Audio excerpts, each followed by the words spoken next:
അല്ല ചാക്കോച്ച, നമ്മൾ സാധാരണ ക്യാമറയ്ക്ക് മുമ്പിൽ ഇങ്ങനെ ഇരിക്കാറില്ലല്ലോ. എനിക്ക് തോന്നുന്നത് ആദ്യമായിട്ടാണ് ഒരു സിനിമയുടെ പ്രൊമോ പരിപാടിക്ക് വേണ്ടി നമ്മൾ രണ്ടുപേരും ഒരുമിച്ച് ഒരു ക്യാമറയുടെ മുമ്പിൽ ഇരിക്കുന്നത്. സാധാരണ congratulations. Thank you, same to you. സാധാരണ ഇതൊക്കെ ചെയ്യുമ്പോൾ സ്റ്റാർട്ട് ആക്ഷൻ കട്ടൊക്കെ തുടങ്ങി നമ്മൾ അഭിനയം തുടങ്ങുകയാണ് അല്ലേ?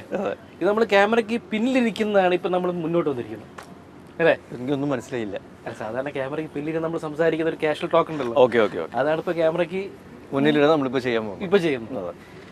അപ്പോൾ അതൊരു തുടക്കം എന്ന് വേണമെങ്കിൽ പറയാം. അതായത് ഇപ്പോൾ ചാക്കോച്ചൻ പറഞ്ഞ പോലെ ആദ്യമായിട്ടാണ് പ്രൊമോഷന് വേണ്ടി നമ്മൾ ഒരുമിച്ചിരിക്കുന്നത്.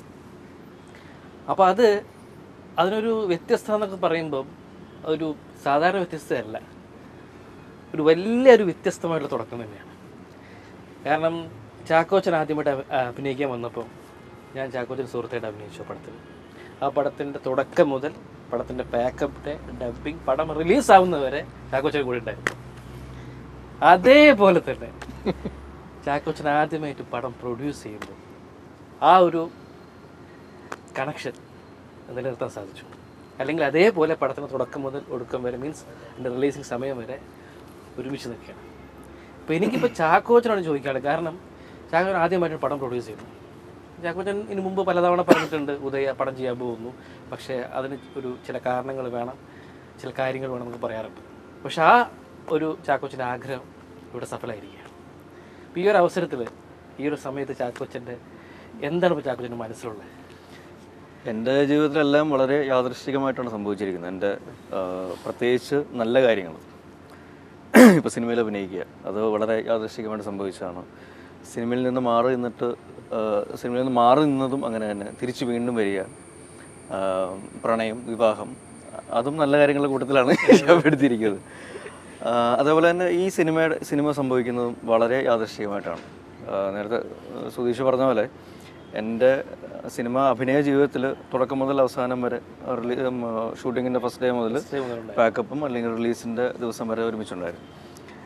ഈ പ്രൊഡ്യൂസ് ചെയ്യുമ്പോൾ ഒരു ചെറിയ വ്യത്യാസം എന്താണെന്ന് വെച്ചാൽ, അതിന് മുൻപേ സുധീഷ് ഈ സിനിമയുടെ കൂടെ ഉണ്ട്. അതായത് സിനിമയുടെ കഥ പറയുന്ന ആ നിമിഷം തൊട്ട്, ഇത് എൻ്റെ ലൈഫിൽ എങ്ങനെയാണോ സംഭവിക്കുന്നത് ആ ഒരു സെക്കൻഡ് തൊട്ട് ഇതുവരെ ഈ സിനിമയുടെ കൂടെ സുധീഷ് ഉണ്ട് എന്നുള്ളതാണ് അതിൻ്റെ ഒരു വേറൊരു പ്രത്യേകതയായിട്ട് എനിക്ക് തോന്നിയിട്ടുള്ളത്. തീർച്ചയായിട്ടും. അപ്പോൾ അതും ഒരു യാദൃശ്ചികമായിരിക്കും. പിന്നെ എൻ്റെ വിവാഹം കഴിഞ്ഞ അതേ വർഷമാണ്. അതേ വർഷം മാത്രമല്ല, 2 ദിവസം മുമ്പാണ്. അതായത് എനിക്കിപ്പോഴും ഓർമ്മയുണ്ട്, ഞാൻ നോക്കിയപ്പോൾ നമ്മൾ രണ്ടുപേരും കല്യാണം ആലോചിച്ചുകൊണ്ടിരിക്കുകയാണ്.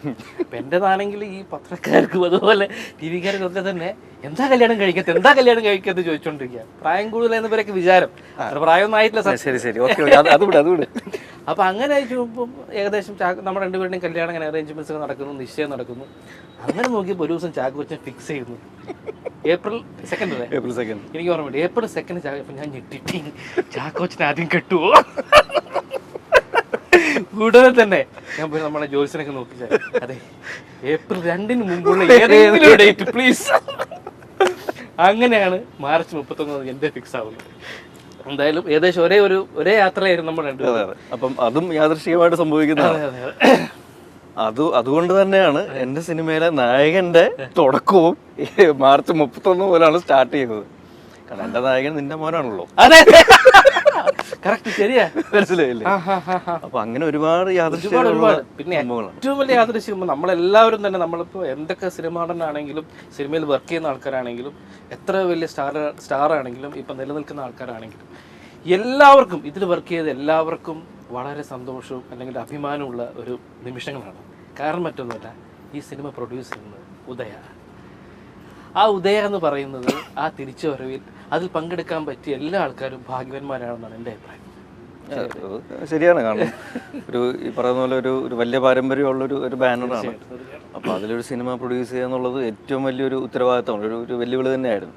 പക്ഷെ അതൊരു നല്ല സിനിമയായി വന്നു എന്നുള്ളതാണ് എനിക്ക് ഏറ്റവും സന്തോഷം. ചാക്കോച്ചനെ സെലക്ട് ചെയ്ത് ഞാൻ ശരിക്കും ചാക്കോച്ചനെ എന്താ പറയാ, കൈവിട്ട് കൺഗ്രാജുലേഷൻസ് അല്ല. അത് ആ ഒരു സിനിമ ചാക്കോച്ചൻ സെലക്ട് ചെയ്ത് വളരെയധികം സന്തോഷമുണ്ട്. കാരണം നല്ലൊരു സിനിമ ജനങ്ങൾക്ക് കൊടുക്കാം. അതായത് അപ്പം ഇതിൻ്റെ കഥ പറയാനായിട്ട് നീ വിളിച്ചു പറഞ്ഞ ഒരാളുമായിട്ട് വരുന്നുണ്ട്, ഒരു കഥ പറയാനായിട്ട്. ഇപ്പോൾ സിദ്ധുവായിട്ട് വരുന്നു. ഒരു ചെറിയ കഥയാണ്.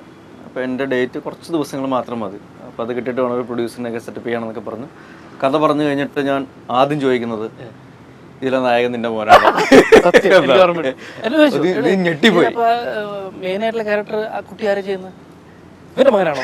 എനിക്ക് ഇപ്പോഴും റിയാക്ഷൻ ഓർമ്മയുണ്ട്. കാരണം നമ്മൾ അങ്ങോട്ട് പറയാൻ നിന്നില്ല.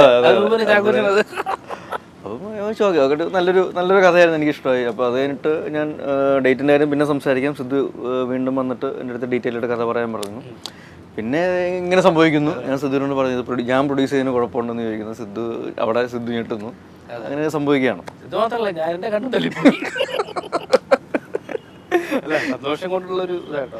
അപ്പോൾ പലരും ചോദിച്ചു ഇങ്ങനെ പടം പ്രൊഡ്യൂസ് ചെയ്യുമ്പോൾ, പ്രൊഡ്യൂസർ ആയതിനു ശേഷം ആയതിൻ്റെ എന്തെങ്കിലും ടെൻഷനും ബുദ്ധിമുട്ടുകളും അങ്ങനെയൊക്കെ ഉണ്ടാകും. പക്ഷേ ഈ പ്രൊഡ്യൂസർ ആകുന്നത് വരെ ആയിരുന്നു എനിക്ക് ടെൻഷൻ. കാരണം ഒരു നല്ലൊരു കഥ ലാൻഡ് ചെയ്യാൻ വേണ്ടിയിട്ട്, അത് കിട്ടാൻ വേണ്ടിയിട്ടുള്ള ഒരു ടെൻഷൻ ഉണ്ടായിരുന്നു. ഒരു നല്ല കഥ കിട്ടിക്കഴിഞ്ഞപ്പോൾ അത് ഏറ്റവും നല്ല രീതിയിൽ അവതരിപ്പിക്കാനുള്ള ബാക്കി സെറ്റപ്പുകൾ ശരിയാക്കുക എന്നുള്ളത് മാത്രമേ ഞാൻ ചെയ്തിട്ടുള്ളൂ.